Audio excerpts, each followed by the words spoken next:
There are two things I want to talk about. Number one, dreams and visions. I've spoken about it before. And leaping over a wall. Deciding that God called you, therefore you hear this voice, and you just know He's there answering you, even though you're unqualified, even though the Word of God says that when you call on God the Father, enter here and sojourn with fear, trembling, fear. You're not messing with a daddy. You're messing with the living God. You're playing with the living God. And you're believing that He would cut through everything to talk to you, who has not made any effort whatsoever to find out about His Son, about Jesus Christ, and how to live Him, how to believe Him. And he said, oh, yes, I did. I went through this study. I went through. Oh, sure you did. You went through all the commentators. You went through all the opinions. You went through everything that other men said that God is all about. But you never took the time to be holy. You never took the time to be in His presence, to learn how to discover, to hear His voice. And when you do that, it doesn't take you 2 minutes, 10 minutes, 6 weeks, 10 hours, or 10 years. It takes a refining of God refining you over and over and over, and then some, and over, until He reaches that point of perfection that He knows you will always hear Him. And that takes years. But you want to leap over a wall. You want to claim, I hollered Daddy, and He came. You're going to hear any voice you want. You're going to hear any word you want. For the flesh and the imagination of the heart is going to take you there. You're going to play around, and you're going to go around that mountain until you go up and overcome it. Until you decide, this isn't God. This isn't the way God acts. This isn't the thing He does. This is what man does. Some of you, for whatever reason, you have separated yourself. And when you separate yourself, you're finding God. Okay. And you separate yourself, and all the while you're here, you're making me the bad guy. You're starting to see things that you think you never saw before. You're starting to believe things you never believed before. Some of you are even getting together with it, because the one-mindedness of the deception is so great that you figure, well, you take all the messages now more personal. And that's the worst thing you can do. Any one of you is take these messages personal, because it's not between you and it's not between me. It's between what He gives me to say to you. And if you can't take it like that anymore, you're going to be deceived and you're going to get hurt. I mean, hurt. Not because of me. I'm just delivering a message. I'm just telling you what God says. I'm like these people that really think they hear God's voice. Oh, He heard me. I was crying and He heard me. I cried and I cried and I cried and I cried. And He heard me. He heard me because I cried. Well, when you were crying and crying and crying, and your neighbor was dying and dying and dying, where were you? Crying? Where were you? Where was your mind? Where was your heart? What were you thinking? Did you care about whether they lived or died? Did you care about what happened over there? Did you care this one is too old to help themselves? Did you care that this one was too young to help themselves? Did you care at all? Or were you just I need this. I need this. I have to see this. I have to understand this. I have to know this. I got this insatiable appetite to know you. No, you don't. You have an insatiable appetite to know what you want, to achieve what you want, because that's the flesh. Can't fool God. Ooh, oh no. You can fool yourself, but you cannot fool God.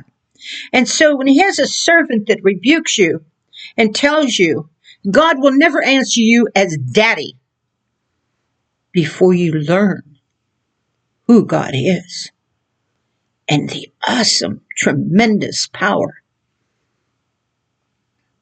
of a manifestation of the living God. He does not play games. He's not playing with your soul. You are. You're choosing it. You're believing that you got this. But I'm so gifted. Look at these tremendous dreams and visions I have. You're not using them.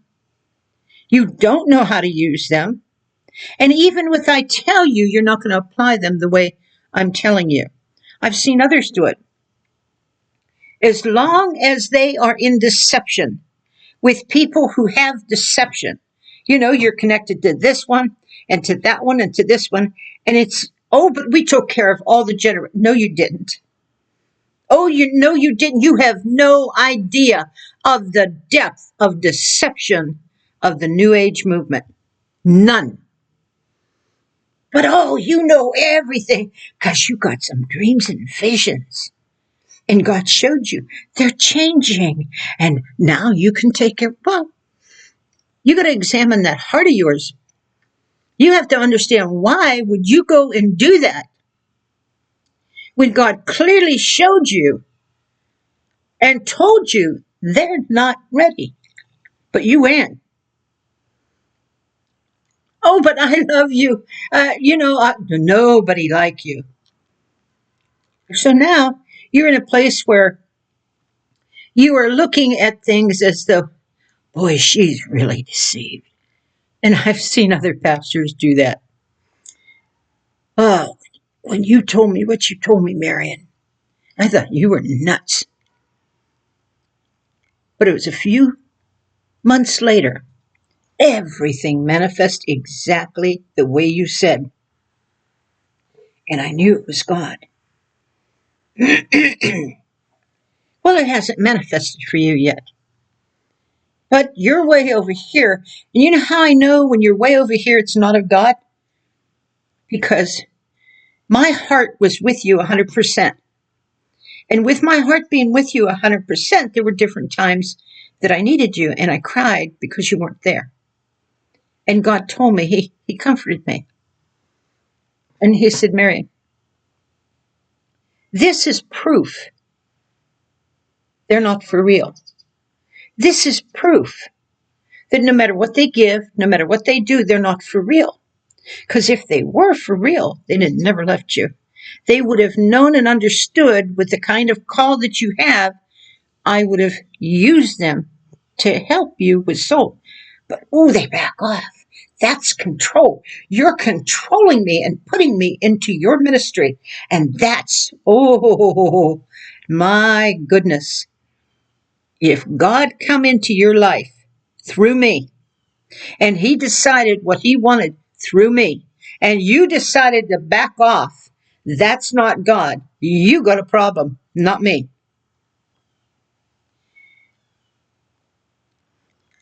I had given somebody something that was so precious to me. I saved it for 60 years. And they never once told me of who I gave it to, if they liked it. It broke my heart. I waited over and over and over to hear from them. Not one word. Why? Why would you keep that from me? Why would you take that little bit of encouragement and keep it from me? It hurt. Why would you deliberately hurt somebody? Ask yourself that question. Don't ask me. Ask yourself. Why would you run over here? Well, hey, You hid. You knew it was too soon for you to go out and teach Bible. It was too soon. But you didn't want me to know about it.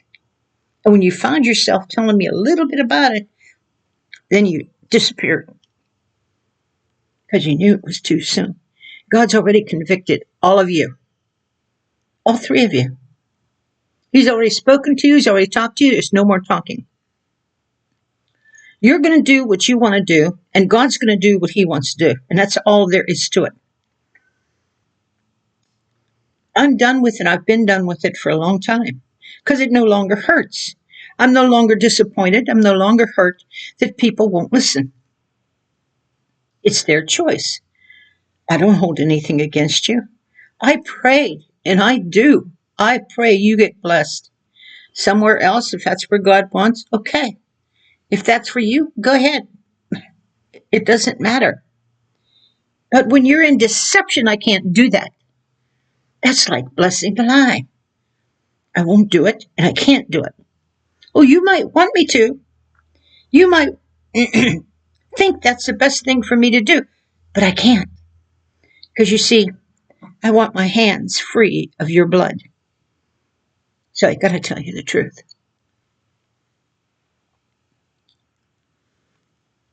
Now, those of you who really want to leap over a wall, okay. Well, I've been in ministry and we've cast out demons and I know. Are you ready to be corrected? Can you stand a partnership that will tell you where you're at? You don't know the first thing about God. All you know is the little piece, the little understanding, the little bit that you got and received right here in this box. That's all you know. But all of this, you have no idea. So what do? You start to cherry pick. You start to take the word and you cherry pick. Why you said this and you did that and you start to cherry pick it to pull it apart so that you can. Didn't we cast out demons? Didn't we heal the sick and do many mighty works? And he said, get away from me, ye that work iniquity. You know why? When you work iniquity, you work to hurt the true brethren. And when you're cherry picking off of a prophet, you're in trouble. You are in trouble with God. Because you're cherry picking to find fault with her or him.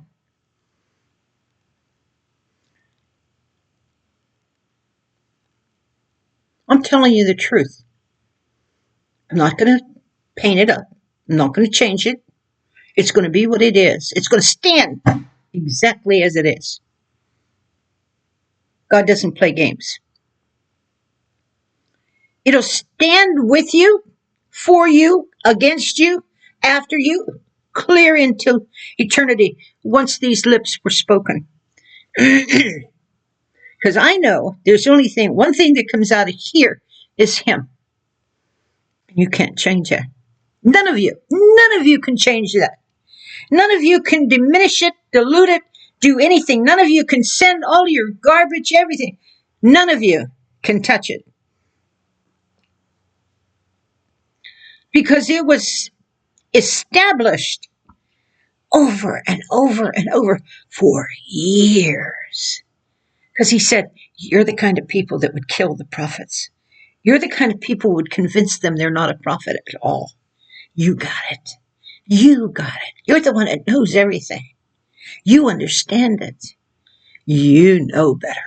Why, you studied this one, you studied that Hebrew, you studied that one, you study here, here, and here, and you know all the knowledge of God, and knowledge puffeth up, but that don't mean nothing. Have